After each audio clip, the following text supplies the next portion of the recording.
Hello and welcome. My name's Leanne Peard, and today on the Local Business Show, it gives me great pleasure to introduce you to Paul Thomson.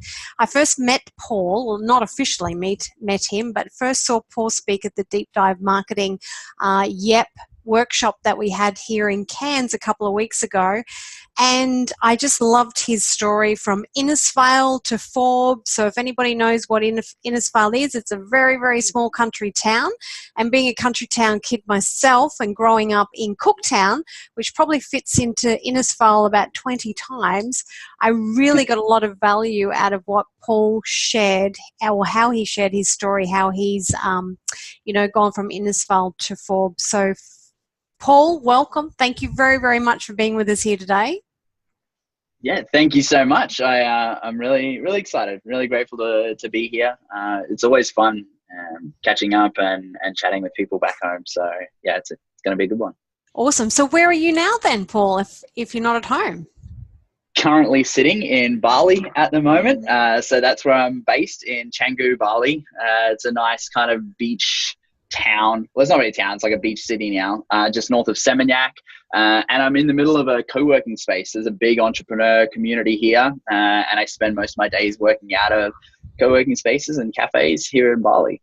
Fantastic. So Paul, tell us, your story from Innisfail to Forbes. What happened?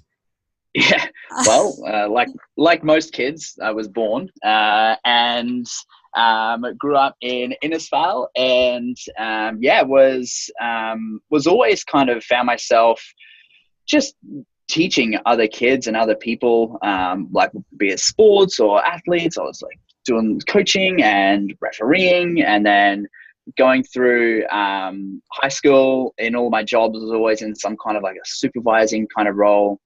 Went down to study at university, and I studied creative industries, drama and music, and secondary education to become a high school teacher. In my final year, I went to do prac back at Innisfail at my old school, and they offered me a permanent job, and it was like a dream come true. I had like permanent employment. I could teach back in a really nice school. And I stayed there for almost 7 years. And in that time, just loved it. I mean, teaching is still my favorite profession ever. If I could one day go back to teaching kids and schools and things like that, that would be awesome. So went teaching for a few years, and was kind of halfway between going for like a school principal role in an even smaller town a little bit south of Innisfail. And an opportunity came up to join this tech startup online. It was completely remote, meaning all of the employees were distributed all over the globe. There was about 75 employees at that stage.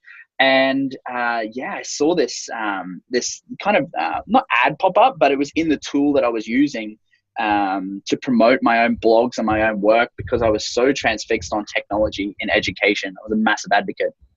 I was like, why don't I just apply and see what happens? So I applied for the job, and long story short, I got it.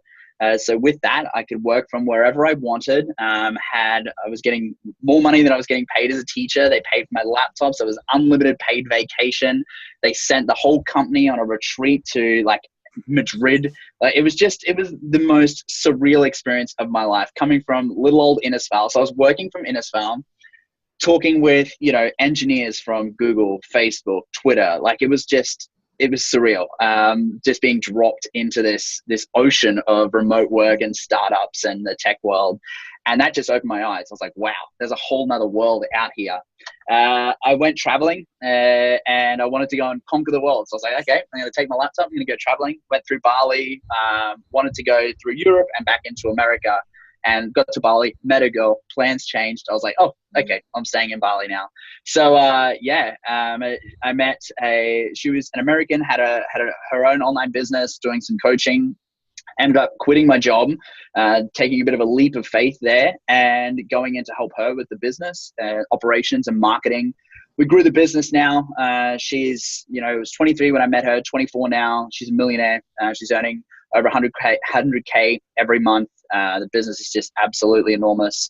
And in that process, learned about creating these products and selling these products in online, particularly courses and information products, and just slowly made my transition away, right, to do my own business and what I'm doing now, which I have an agency where we build and sell online courses for other people. I have a team of developers, designers, copywriters, assistants, like, who are based all over the world. And yeah, we just build these courses and we sell them for people. And that's what I've been doing. It's been keeping me very busy here in Bali. Plenty of time for the beach, but still very busy. And yeah, that's like the quick and short of it all. Awesome. I actually do know a little bit more about the story. So I'm just going to go back, because something that's really inspiring, and I've already shared this story with my own students, is the way that you applied for that job. Yeah. Did So you usually, share that? so like filling out the application form, is that the part? No, the part where you didn't have the quals, but you showed them what you did have. Sure. Yeah. So basically, when I applied for the job, it was essentially an engineering position in between like customer support. You know, I don't know about coding. I don't know about, like, I can read it a little bit, but I don't understand it. I can't build anything. But what I was able to do was just articulate very clearly my ability to break down really complex ideas into really simple forms, so that I could kind of create a level of understanding between the two kind of parties. And that's essentially how I got the job. You know, they were just excited that there was someone who was articulate, who could really break down complex ideas. You know, I really had no idea what I was doing. When I got in there, they the whole kind of, the company was super transparent and really trusting. Like, they just gave me the keys to the whole software, like all of the finance, like everything. They're like, here you go, Paul, day one. I was like, what? I didn't want to touch anything, because I was like, what is this going to do? Like, what if I click this button? Is that going to shut everyone out? And there were times that it was a little bit hairy. You know, I was just dicing here with hundreds of thousands of customers and millions of Facebook posts and social media posts getting sent out. Like, one wrong button and we shut the whole thing down. So it was super nerve-wracking learning it. But I just, you know, if I'd have never taken that leap, if I'd have never backed myself, if I'd never tried, and I was always honest and transparent with them, you know, I would say, hey, I don't understand this, but here's what I think it means. Or I would say things like, you know, if you could help me, you know, understand this better, this is what I think I would be able to contribute. And just going in with that kind of perspective and that lens of always learning and always evolving and adapting, that shot me so far ahead in that career. You know, within that 12 months, I just raced ahead of where I thought I would be, and was learning and doing things that I never even imagined I could do. Like, from a teacher 12 months before to now, you know, basically sitting around with engineers, like building out tech products on you know, the company earns $18 million a year recurring revenue. Like, what am I even doing here? So it was just it was incredible. And yeah, it was a fun experience, that's for sure. Awesome. And you also shared something too at that marketing workshop that I saw you speak at. You spoke about the ability to get outside of your own mind. I don't think that was the exact words that you said, but you did mention something about, you know, as businesses or as entrepreneurs, sometimes we need to remove ourselves and, as you just said, have faith in what we know we are able to do and look at other options.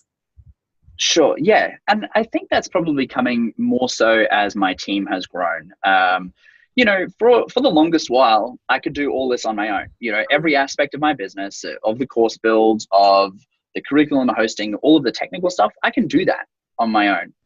However, I mean, there are people that are so much better than me at these particular fields, and they're so much quicker and they're more efficient. You know, I can use, so say for example, design, right? I can use Canva, this tool, to make a pretty design. I'm like, good on you, Paul. You're now a graphic designer. Or I can hire, you know, designers who are skilled in this profession, who can do it so much better, and who create content that I could never imagine. And so by removing myself from the business, my whole aim, like, that's all I'm trying to do now, is get myself out of my business. You know, I want it to run without me. I still want to lead it. I want to grow it. I want to be able to contribute. But I don't want to be the wedge in the business. You know, I don't want to have to always be making the decisions when someone else could be making those decisions on my behalf. And I think that, yeah, just being able to kind of let go there and trusting that you have not only the right people, but the right direction or the right vision of what I want to achieve, I think is really important. Absolutely. That's really great, especially coming up to the end of 2018. I think it's an opportune time, as we all know, to start to really look at what 2019 is going to be for our businesses. And to add to that, I always train about the fact that, and you said it really well too in the workshop, is the fact that each and every one of us, I believe, has a gift, or we have a skill set, or we have a sense of being or knowledge that we should share with the world. And that's where you, I believe, you can tap into what you're doing with your online course creation. Because I always see people write on Facebook, wouldn't it be great if it's Friday and I could do this and I could do that? And I always think, but you can. Really, you can, can't you? So can you talk to us a little bit about the opportunities in the online, course creation? I had one gentleman really this morning who was saying, I've been to all these courses and, I just don't get what I want from them. And I think that's where your point of difference comes from, in putting that integrity and that authenticity into course creation. So, yeah, could you share a bit about that with us? Yeah, so it's like two things come to mind. First of all, I had none of my family or friends that I had known had ever gone down this path. I had no idea that the online world existed 3 or 4 years ago, right? I knew it was there. I just didn't know it was accessible. I had no idea that I would be in the position that I am today, right? But without taking the steps and the leaps to just explore or try those new things, then I just would have never have been able to achieve what I have. In saying that, it was hard. I know that without having a clear perspective on what is possible or what is just outside of my reach, it's easy, I would say, to stay in that bubble, right? To say like, I don't really know what I can do. Like, I'm not really smart enough, or no one's going to pay me, or no one's going to buy off me. I'm not an expert in anything. What can I sell? I mean, that narrative is self-fulfilling, right? If you going to keep telling yourself that, then of course you're going to stay there. But I mean, the truth of the matter is there are billions of people on the planet. There's hundreds and hundreds of millions of people every single day who are floating around social media and on Facebook and the internet. My business primarily comes from Facebook, right? Social media, because I create relationships with people and I share value.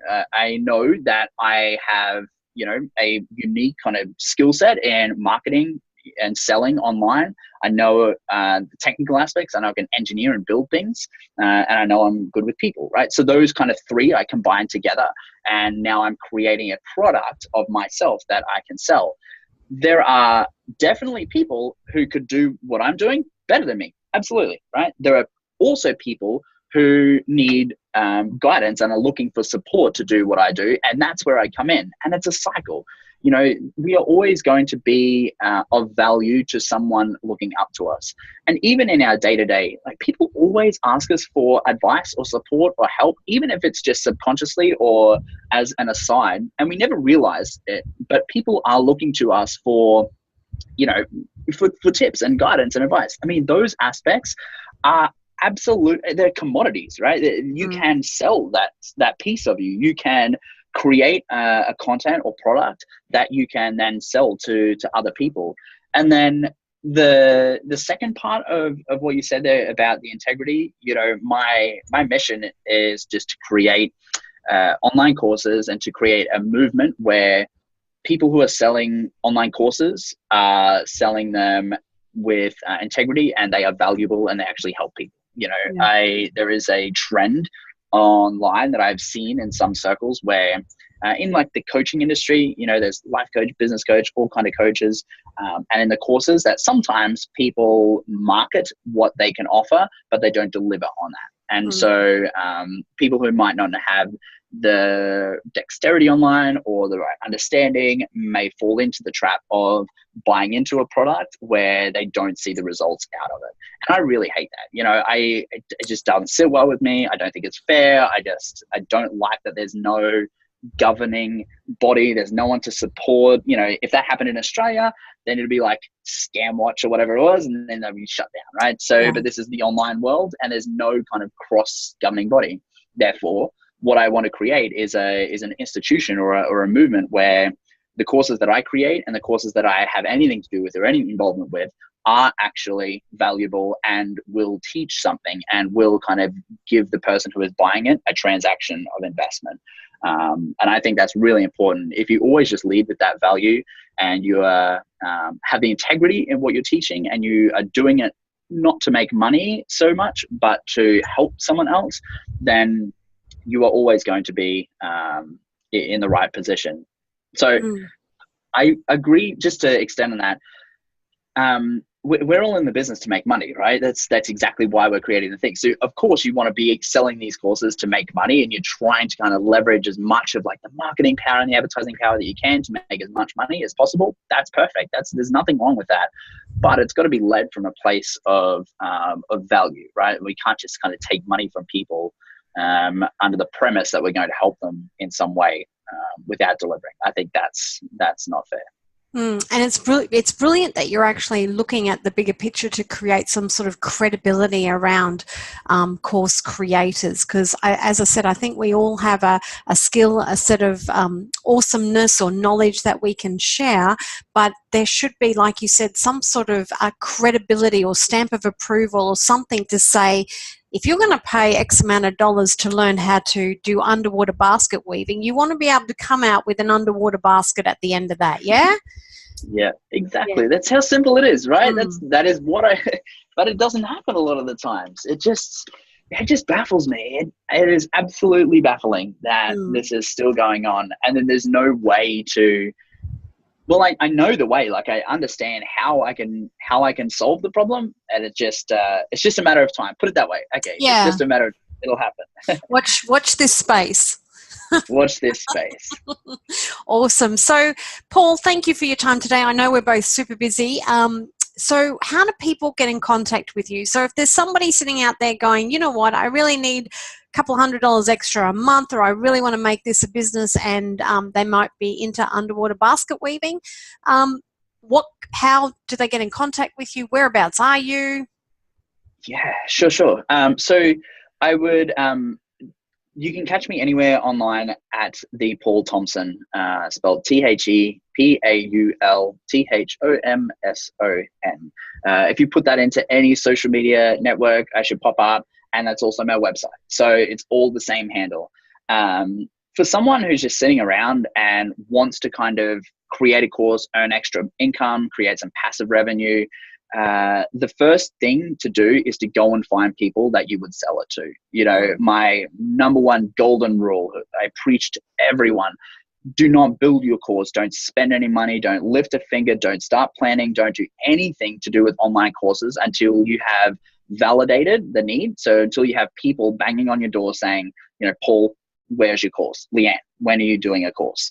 Right? Until then, don't build a course, because you will probably not get the returns that you are imagining that you will from the effort that you're putting into it.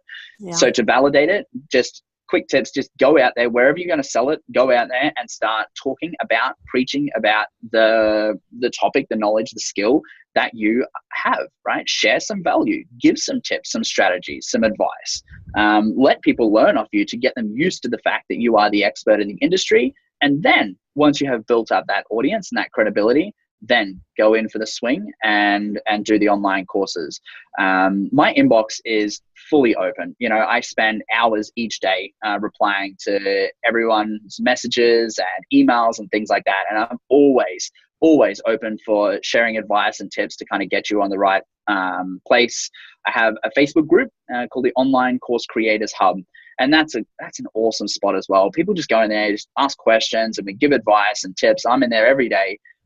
So that's kind of a good place to start if you're thinking about doing online courses. Yeah, jump into the group or just message me directly, and I'll get you on the path. Awesome. That's great. Thank you so much. I mean, you're full of information and you actually come from a place where you really want to share. So I appreciate it because, like you said, there's not many out there that want to do this. And Yeah, it's a bit of a exactly. maze, you know, for anybody that goes out and starts. Like the gentleman I was speaking to this morning said, there's this guru and there's that guru, and I just don't know where to start. So it's really nice to know that they can contact you and have a chat and feel comfortable on the next steps moving forward. Yeah, that's really sweet. Thank you. I My appreciate that. pleasure. So is there anything that I haven't asked you today that you really would like to share to our audiences, Paul? Come to Bali for a Yay. holiday, and no, I just like you said earlier, December is a good time of year to kind of wrap up the year, mentally of the business and what you've covered, what you've established. Maybe pick on things that you've succeeded at this year, but also parts you've kind of let slide. You've put on the to-do list and just they've kept on creeping down. I think now's a good time to look into that and do some projections for 2019, how you can add some extra revenue in. It's a really refreshing time to do that before it gets too busy in the holiday season. So have fun. Awesome. Cool. Well, thank you again so much for your time today. Paul's let us know where he can be contacted, so check it out. I'll also put some links below this video when I post it up to YouTube so that you can easily find Paul and connect with him. And hey, Paul, I'm wishing you all the best for 2019. A Merry Christmas, because it is that time of the year. And hopefully we'll all bump into you in the space over there in Bali one day soon. Yeah, can't wait. Thank you so much for having me. I really appreciate it. Thanks, Paul. Bye.